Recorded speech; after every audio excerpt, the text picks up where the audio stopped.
बिस्मिल्लाहिर्रहमानिर्रहीम। आज की वीडियो में 10th क्लास कंप्यूटर साइंस की बुक से चैप्टर नंबर 4 के 3 टॉपिक्स को डिस्कस करेंगे।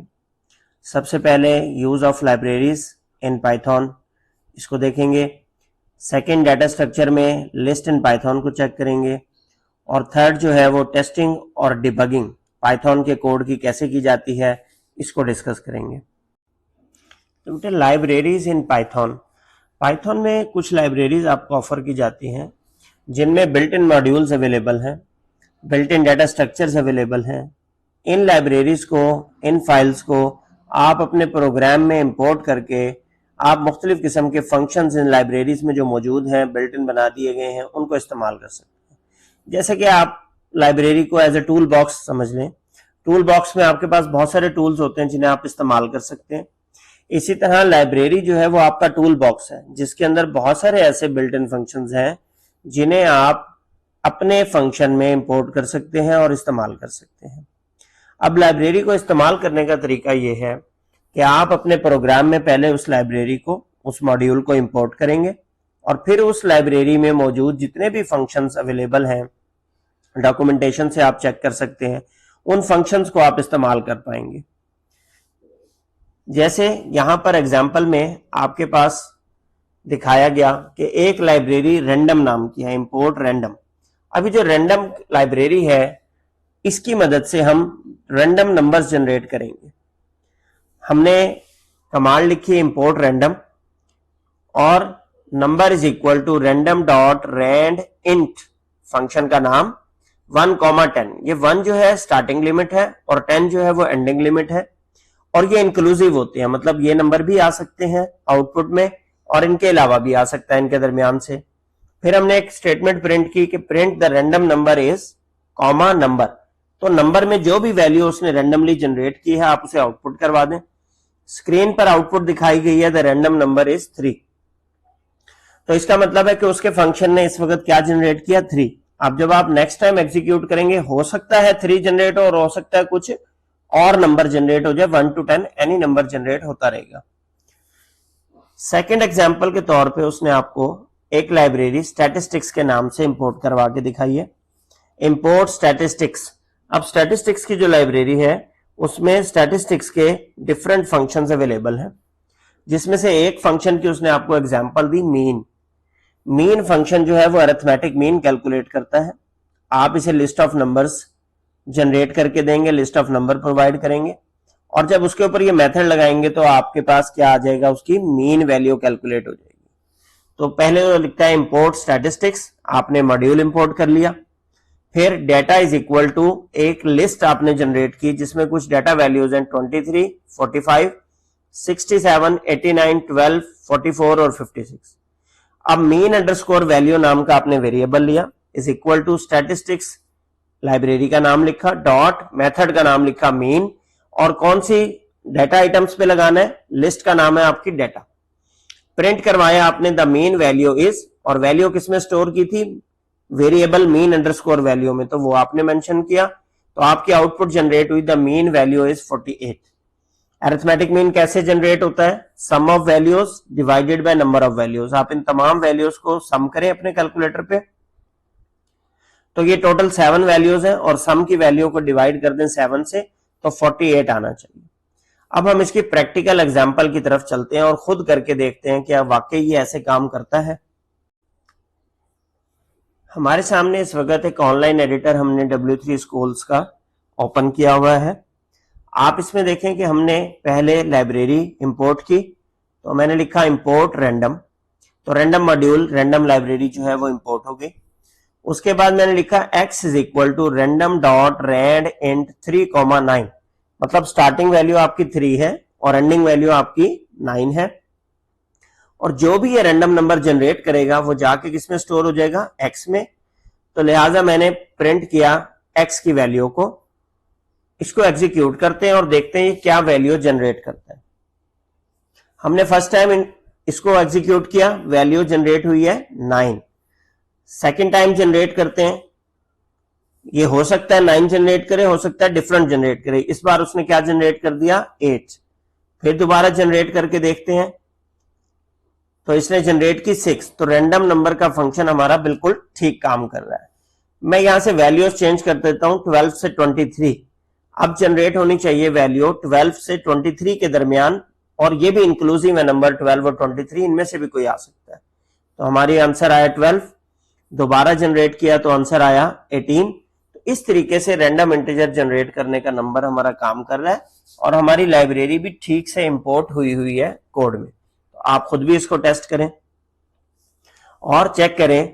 अब ये जो रैंडम नंबर जनरेशन का जो फंक्शन है, ये बेतहाशा जगह पे इस्तेमाल होता है बेटा।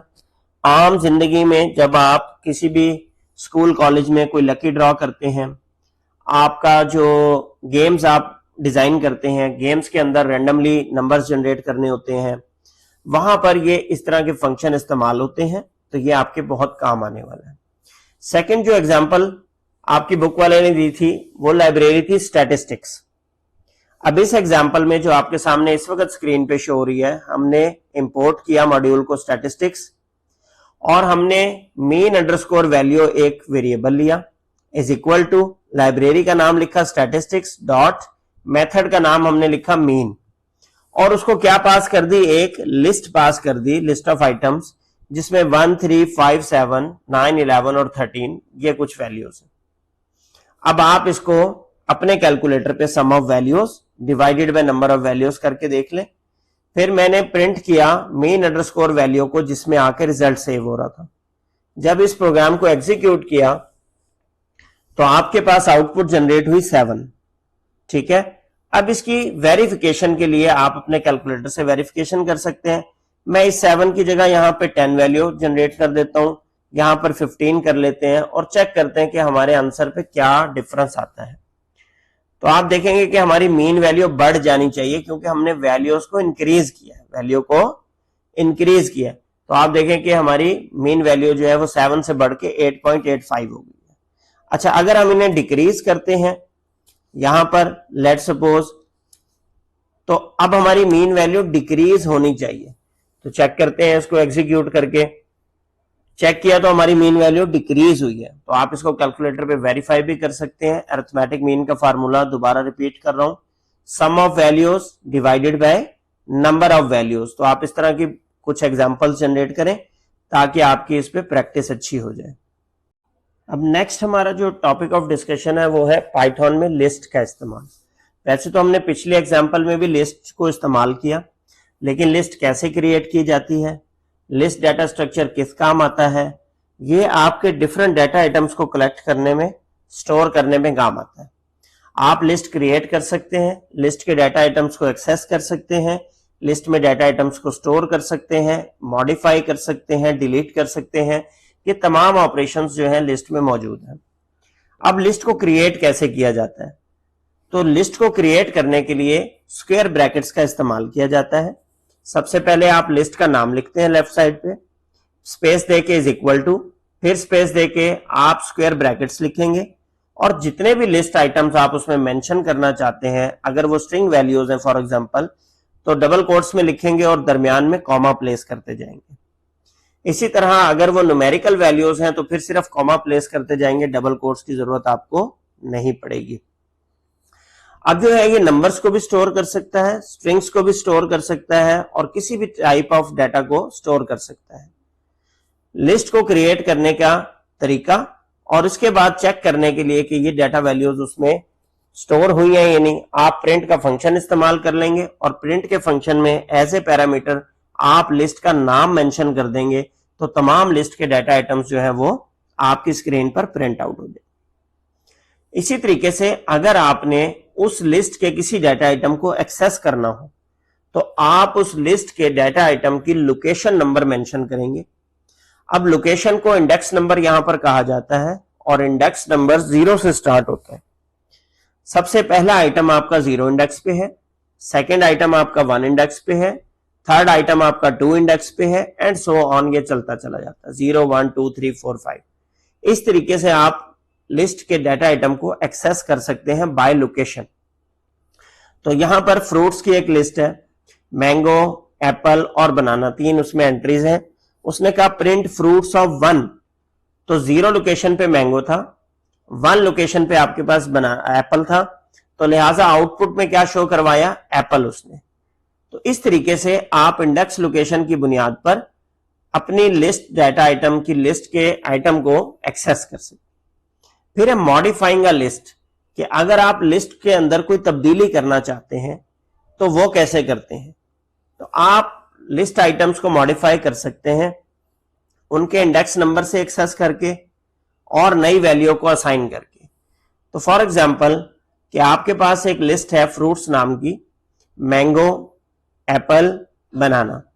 आपने क्या किया, fruits of 0 is equal to orange, कि 0 लोकेशन पे इस लिस्ट में किसको रखवा दो, ऑरेंज को। फिर आपने एक और मेथड इस्तेमाल किया, append method, fruits dot append pineapple. अब यहां पर यह मेंशन करना जरूरी है कि जो अपेंड का मेथड है यह आपकी लिस्ट में डाटा आइटम को ऐड करवाता है, लेकिन लास्ट में, सबसे आखिर में ऐड करवाता है। तो लिहाजा जब आप प्रिंट करेंगे फ्रूट्स वाली लिस्ट को तो 0 लोकेशन पे ऑरेंज आ गया, उसके बाद जो आपका डाटा आइटम्स थे वो दूसरा क्या था, एप्पल, फिर बनाना, और अपेंड मेथड ने आखिर में क्या ऐड करवाया, पाइनएप्पल, तो वो एंड में क्या आ गया आपके पास, पाइनएप्पल। ठीक है, तो इस तरीके से 0 लोकेशन पे हमने रिप्लेस करवाया ऑरेंज को और अपेंड करवाया पाइनएप्पल को at the end of the list. इस तरीके से आप लिस्ट में डाटा आइटम्स को मॉडिफाई कर सकते हैं। फिर आपके पास डिफरेंट ऑपरेशंस लिस्ट पर अप्लाई होते हैं, जिसमें अपेंड आप करेंगे मेथड इस्तेमाल, तो डाटा आइटम आपका एंड ऑफ द लिस्ट में ऐड हो जाएगा। रिमूव, आइटम का नेम देंगे तो भी आइटम रिमूव हो जाएगा, और अगर रिमूव आइटम का इंडेक्स नंबर देंगे तो तब भी हो जाएगा। और रिमूव का मेथड सिर्फ कॉल करेंगे और कोई पैरामीटर नहीं पास करेंगे तो आपकी लिस्ट का सबसे फर्स्ट आइटम रिमूव हो जाएगा, पहला आइटम रिमूव हो जाएगा। देन आपके पास सॉर्ट का मेथड है जो कि आपकी लिस्ट को असेंडिंग या डिसेंडिंग ऑर्डर में सॉर्ट कर सकता है। ठीक है, फिर आपके पास रिवर्स का मेथड है जो क्या करता है, आपकी ऑर्डर ऑफ द लिस्ट जो आपने मेंटेन की थी उसको रिवर्स ऑर्डर में मेंटेन कर देता है। जो भी आपने ऑर्डर मेंशन किया था उसको क्या करता है, बिल्कुल उलट कर देता है। अब हम इन तमाम मेथड्स की बेटा लाइव एग्जांपल देखेंगे। इसमें one by one her method को डिस्कस करेंगे। कुछ कोड मैंने जनरेट कर लिया एग्जांपल के तौर पे ताकि रिकॉर्डिंग के टाइम पे आपका टाइम जाया ना हो। सबसे पहले हमने कहा था क्रिएशन ऑफ लिस्ट को चेक करना, तो हमने लिखा fruit underscore list is equal to apple, banana, cherry और ऑरेंज। ये 4 आइटम्स हमने इसके अंदर ऐड कर दिए। इस लिस्ट को प्रिंट करवाया, प्रिंट फ्रूट अंडरस्कोर लिस्ट। इस कोड को आपके सामने रन करते हैं तो इसने क्या जनरेट किया, एप्पल, बनाना, चेरी और ऑरेंज, ये चारों जो है वो उसके अंदर क्या हो गए, स्टोर हो गए। अब आ जाते हैं आपके पास सेकंड मेथड पे, जो कि हमने कहा था कि हम अपेंड करके देखेंगे। इसे क्या करके देखेंगे, अपेंड। अब अपेंड ने कहा था कि वो सबसे लास्ट में मेथड को आपने डाटा आइटम को अपेंड करेगा। जो लिस्ट आपने ऊपर फ्रूट्स की बनाई है उसके अंदर है एप्पल, बनाना, चेरी और ऑरेंज। मैंने यहां पर ये अनकमेंट किया कोड को जिसमें लिखा हुआ है फ्रूट्स डॉट अपेंड लेमन। अब ये लेमन उसके एंड में अपेंड होना चाहिए, और उसके बाद अगर हम प्रिंट करें फ्रूट्स को, और मैं यहां पर \n का इस्तेमाल कर लेता हूं और एक मैसेज प्रिंट करवा देता हूं कि लिस्ट आइटम्स आफ्टर अपेंड, और फिर दोबारा \n, ताकि ये आपको खूबसूरत तरीके से दिखे। तो ये क्या करेगा, नेक्स्ट आइटम पे ये हेडिंग देके अपेंड लिस्ट के आइटम्स को बाद में जनरेट करेगा। तो पहले आपका ये चला fruits is equal to print fruits, तो एप्पल, बनाना, चेरी, ऑरेंज था। फिर हमने अपेंड किया लेमन को, तो लेमन इसके एंड में ऐड हो गया। जब हमने प्रिंट किया लिस्ट आइटम्स आफ्टर अपेंड और \n का इस्तेमाल किया तो उसने क्या किया, नई लाइन पर ले आया। हमने लिस्ट का नाम दिया फ्रूट्स, तो आप देखें कि इसकी आउटपुट में एंड में लेमन भी आ गया है। क्या आ गया है, लेमन भी आ गया। अगर आप और टेस्टिंग करना चाहते हैं इसको मेथड को एक बार और कॉल कर लेते हैं और यहाँ पे लेमन की जगह फॉर एग्जांपल टोमेटो भी लिख देते हैं और अब देखते हैं कि क्या फर्क पड़ता है। तो 2 आइटम्स अपेंड हो जाने चाहिए आपके पास। लेमन के बाद आपके पास देखें कि एंड में टोमेटो भी आ गया। ठीक है जी, तो ये देखें क्लियर है। अब चलते हैं हम अपने नेक्स्ट टेस्टिंग पे, जिसमें हमने टेस्ट करना था रिमूव का मेथड, कि अगर हम कोई डाटा आइटम रिमूव करते हैं तो क्या रिजल्ट आएगा। वो क्या करता है, आपने रिमूव का मेथड कॉल करना है और डबल कोट्स में उसकी एंट्री पास करनी है कि किस डाटा आइटम को आप रिमूव करना चाहते हैं। तो मैंने यहां पे लिखा है फ्रूट्स डॉट रिमूव बनाना, तो उस लिस्ट में से वो बनाना को क्या करेगा, रिमूव। और मैंने प्रिंट करवाया फ्रूट्स की लिस्ट को आफ्टर रिमूविंग द एंट्री। तो आफ्टर रिमूविंग द एंट्री में अगर आप देखें तो एप्पल के बाद जो बनाना था वो रिमूव हो गया, चेरी, ऑरेंज और लेमन। तो इस लिस्ट में से बनाना क्या हो गया, गायब हो गया। इसके अलावा आप क्या कर सकते हैं, इसके अलावा आप ये टेस्ट कर सकते हैं कि रिमूव का जो मेथड है वो इस तरीके से भी काम करता है कि आप उसको इंडेक्स लोकेशन दे दें। अब जब आप उसको इंडेक्स लोकेशन देते हैं, फॉर एग्जांपल कि इसके बाद मैं चाहता हूं कि एप्पल रिमूव हो जाए और एप्पल है 0 लोकेशन पे, एप्पल है 0 लोकेशन पे, तो 0 लोकेशन की एंट्री को दोबारा रिमूव करते हैं और एक बार दोबारा लिस्ट को क्या करवा लेते हैं, प्रिंट। तो चेक करते हैं कि क्या रिजल्ट निकलता है। तो अब इस लिस्ट में से 0 लोकेशन वाला आइटम रिमूव हो जाना चाहिए। तो आप देखें कि उसने एप्पल को रिमूव कर दिया, बाकी बच गया चेरी, ऑरेंज और लेमन। इसी तरीके से जो और हमने लिस्ट के ऑपरेशंस डिस्कस किए उसमें सॉर्टिंग ऑफ द लिस्ट और reverse operation of the list था। अब मैंने एग्जांपल के तौर पर यहां पर एक लिस्ट जनरेट किया नंबर्स इज इक्वल टू, उसमें डाटा आइटम्स हैं आपके पास 23, 34, 123, 98 और 74। हमने लगाया नंबर्स डॉट सॉर्ट। अब सॉर्ट का मेथड इसको बाय डिफॉल्ट असेंडिंग सॉर्ट में कन्वर्ट करता है, तो उसने इसको सॉर्टिंग में असेंडिंग सॉर्ट में कन्वर्ट किया और मैंने लिखा print sorted list comma numbers. तो निचले कोड को फिलहाल मैं कमेंट कर देता हूं, ठीक है, और इसको रन करके देखते हैं। तो देखें आपके पास सॉर्टेड लिस्ट जनरेट होनी चाहिए। उसने क्या किया, बिल्कुल तरतीब सीधी कर दी, 23, 34, 123, 98, 74 को चेंज कर दिया 23, 34, 74, 98 और 120। अच्छा, चेंज भी करके देख लेते हैं जरा, इसको 213 बना लेते हैं, इसको 314 बना लेते हैं, इसको 724 बना लेते हैं, इसको 908 बना लेते हैं, ताकि चेक करें कि वाकई सॉर्टिंग कर रहा है, कोई फिक्स कोड तो नहीं हम इस्तेमाल कर रहे। तो आप देखें कि अब भी उसने लिस्ट को बड़ा परफेक्टली सॉर्ट कर दिया, 123, 213, 314, 724 और 908। अब हम इसको रिवर्स करना सीखते हैं। तो हमने कोड ऑन किया नंबर्स डॉट रिवर्स। इसी लिस्ट को क्या कर दे, जो अब नंबर्स की लिस्ट सॉर्ट आउट हो चुकी है उसको क्या करते हैं, रिवर्स। और मैंने एक प्रिंट की स्टेटमेंट ऑन की जिसमें लिखा डिसेंडिंग सॉर्ट लिस्ट।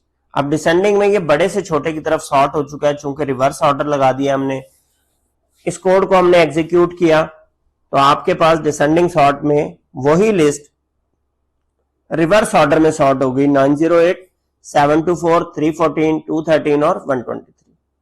इसी तरह आप अल्फाबेटिक सॉर्ट को भी चेक कर सकते हैं डाटा आइटम्स को लगा के। तो ये मैं असाइनमेंट आपके लिए छोड़ रहा हूं, आप इसमें अल्फाबेटिक लिस्ट बनाएं जैसे हमने पीछे जो है वो बनाई है आपके एप्पल बनाना चेरी वाली। उसमें आप अल्फाबेटिक सॉर्ट लगाएंगे तो तब भी ये उसको एबीसी के लिहाज से पहले लेटर के हिसाब से सॉर्ट आउट कर देगा। अब इस चैप्टर का लास्ट टॉपिक डिस्कस करते हैं 4.5, जिसमें टेस्टिंग और डिबगिंग पे बात की गई है बहुत थोड़ी सी। टेस्टिंग क्या है कि आप अपने कोड को रन करें, आप अपने कोड के इनपुट्स को चेक करें और एक्सपेक्टेड आउटपुट को चेक करें, बिहेवियर को चेक करें। आप जब भी कोई सॉफ्टवेयर लिखते हैं, आप कोई कमांड्स लिखते हैं, तो आप उसका टेस्ट रन करने के लिए यूज केसेस लिखते हैं कि मैं ये इनपुट दूंगा तो फलां आउटपुट आनी चाहिए, ताकि आप उसकी टेस्टिंग कर सकें कि your code of lines are behaving as expected और नॉट। आपकी एक्सपेक्टेशंस पे आपका कोड पूरा उतर रहा है या नहीं। किसी भी क्लाइंट को डिलीवर करने से पहले या इस्तेमाल करने से पहले उसको रियल टाइम एनवायरनमेंट में आपकी टेस्टिंग जरूरी है। अब टेस्टिंग के वक्त आपको अगर कोई भी इशू उसमें निकलता है, एरर आता है, तो उसको बग कहते हैं, और इस बग्स को फाइंड आउट करना और रिमूव करने के प्रोसेस को डिबगिंग कहते हैं। तो टेस्टिंग जो है वो डिफरेंट टाइप्स की है। सबसे पहले यूनिट टेस्टिंग, कि जब आपने अपना कोड लिखा और आपका कोड डिफरेंट फंक्शंस या डिफरेंट क्लासेस या डिफरेंट मॉड्यूल्स पर डिवाइड था, तो हर मॉड्यूल की अलग अलग टेस्टिंग करने को यूनिट टेस्टिंग कहते हैं। फिर इंटीग्रेशन टेस्टिंग, अगर आप उन्हीं डिफरेंट मॉड्यूल्स को एक साथ टेस्ट करें, इकट्ठा जोड़ के टेस्ट करें, या दो दो तीन तीन चार चार मॉड्यूल्स को इंटीग्रेट करके टेस्ट करें, इंटीग्रेट कहते हैं जोड़ने को, कि how different parts are working when they are combined together, तो फिर ये इंटीग्रेशन टेस्टिंग कहलाएगा। इसी तरीके से फंक्शन की टेस्टिंग, कि सॉफ्टवेयर के बिहेवियर को टेस्ट करना from the user point of view, expectation पे आपका सॉफ्टवेयर पूरा उतर रहा है या नहीं। जब आप सॉफ्टवेयर लिखना शुरू करते हैं, चैप्टर 1 में मैंने आपको डिटेल से बताया कि आपकी जो फंक्शनल रिक्वायरमेंट्स हैं, कि सॉफ्टवेयर क्या क्या फंक्शन परफॉर्म करता हो, उनको चेक करने को फंक्शनल टेस्टिंग कहते हैं। देन आपके पास आ जाती है रिग्रेशन टेस्टिंग। रिग्रेशन टेस्टिंग में आप ये देखते हैं कि कल को आप कोई न्यू चेंज करते हैं इस सॉफ्टवेयर में, इस कोड ऑफ लाइंस में तब्दीली लाते हैं, तो क्या पहले से लिखा हुआ कोड जो है वो तो इफेक्ट नहीं होगा, पहले से लिखी हुई लाइंस ऑफ कोड जो है वो इनइफेक्टिव तो नहीं हो जाएंगी, काम करना छोड़ तो नहीं जाएंगी। इसको रिग्रेशन टेस्टिंग कहते हैं। फिर आ जाता है आपके पास टॉपिक डिबगिंग का। तो डिबगिंग मैंने आपको बताया कि process of finding the bugs, finding the issues, finding the errors, and process of fixing the issues and errors is called debugging. जब आप अपने कोड के इश्यूज को फिक्स आउट करते हैं तो that process is called debugging. इसमें आपने अपने प्रॉब्लम की रूट कॉज को पकड़ना है, इशू को आइडेंटिफाई करना है, और फिर वो जरूरी तब्दीलियां करनी है अपने कोड में, जिसकी वजह से आपका कोड ठीक हो जाए। अब डिबगिंग टेक्निक्स में आपको वो सबसे पहले लिख रहा है प्रिंट स्टेटमेंट। अभी आपको ऊपर लेक्चर में जितनी भी आपको मैंने कमांड्स टेस्ट करवाई, तो प्रिंट स्टेटमेंट के साथ उसकी एक्सपेक्टेड आउटपुट को मैंने जनरेट करके दिखाया। जहां आपको अपने कोड में लगता है कि यहां पर इशू है, वहां पर आप प्रिंट स्टेटमेंट का इस्तेमाल करें, और प्रिंट स्टेटमेंट आपको क्या फायदा देगी कि वहां पर आउटपुट जनरेट होगी उस वेरिएबल की वैल्यू की, और आपको समझ आ जाएगा कि यहां तो एक्सपेक्टेड वैल्यू 90 आनी चाहिए थी, अब 50 आ रही है, इसका मतलब इस जगह पर कोड में इशू है। इसके अलावा आप डिबगिंग के टूल्स इस्तेमाल कर सकते हैं, जिनमें पीडीबी है, पाइथन डिबगर के नाम से, ठीक है, जो स्टेप बाय स्टेप आपके कोड को रिव्यू करता है, आपके वेरिएबल्स की इंस्पेक्शन करता है, और फ्लो ऑफ एग्जीक्यूशन को समझ के आपको हर स्टेप पे आप जिस वेरिएबल पे इंस्पेक्शन लगाएंगे, वेरिएबल की वैल्यू को अपडेट करता जाएगा और आपको दिखाता जाएगा। इससे आप अपने कोड को डिबग कर लेते हैं।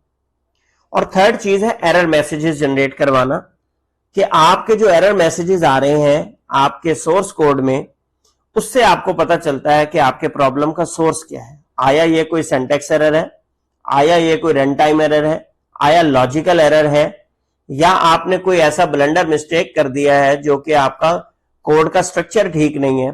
तो एरर मैसेजेस को आपको पढ़ना आना चाहिए, और वो तजर्बे के साथ आहिस्ता आहिस्ता आता है। आप एरर मैसेजेस की डॉक्यूमेंटेशन को सीखें, और फिर उसके बाद एरर मैसेजेस को देखते चले जाएं, तो आपका जो एक्सपीरियंस है उसमें इंक्रीज होता चला जाएगा। तो ये टोटल चैप्टर 4 से हमारे पास टॉपिक्स थे जो हमने डिस्कस किए। वीडियो से रिलेटेड आपका कोई क्वेश्चन हो तो आप कमेंट सेक्शन में पूछ सकते हैं। चैनल को सब्सक्राइब कर लें। वीडियो को एंड तक देखने के लिए शुक्रिया। जज़ाकल्लाहु खैर।